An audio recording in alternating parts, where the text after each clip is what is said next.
What happens when a single notification bypasses the judicial system? When suspicion spreads faster than truth, people start acting as their own judges and executioners. In June 2026, 2 NGO interns, one from Delhi, the other from Gujarat, arrived in this remote tribal village in Odisha's Rayagada district to conduct a routine social survey. Their interactions were completely ordinary. They asked locals for directions, chatted with a few children playing nearby, and handed out some biscuits. In the modern information ecosystem, without local context or digital verification, those innocent actions instantly became a lethal trap. Within minutes, a rumor ignited. They are child kidnappers. Hundreds of angry, fearful villagers rapidly surrounded the 2 interns. Nobody paused to verify the claims. Nobody contacted local authorities.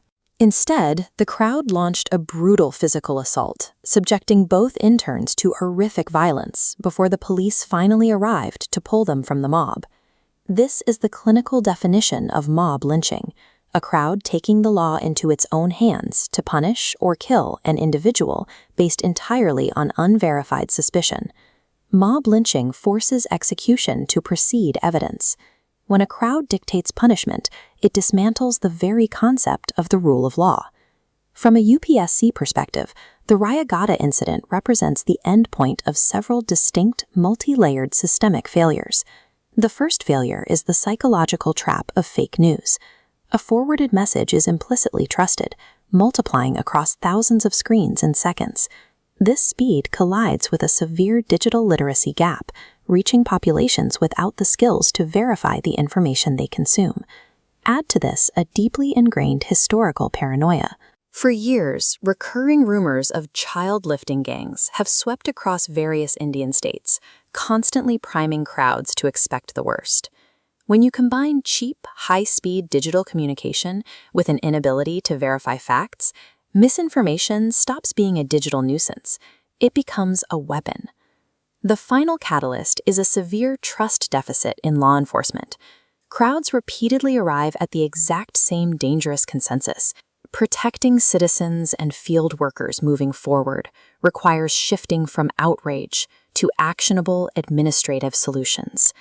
The immediate digital response requires robust state-level fact-checking bodies capable of intercepting rumors, combined with rapid legal action against the originators of fake news.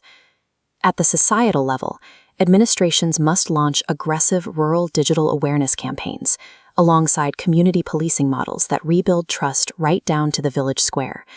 Finally, the judicial infrastructure needs an upgrade. This means establishing fast-track courts dedicated solely to mob violence, strict witness protection programs, and clear safety protocols for NGO workers in the field. Technological crises cannot be solved by traditional policing alone. They demand a fully integrated digital, social, and judicial defense strategy. The tragedy in Rayagada is a devastating reminder of the human cost. A simple, unverified rumor should never have the power to extinguish a life or strip away a person's dignity. A violent crowd, driven by panic and suspicion, can never be allowed to serve as a courtroom. In any society where public anger speaks louder than the law, the foundation of democracy weakens. The mandate for every citizen navigating the digital age is simple: verify before you believe before you act.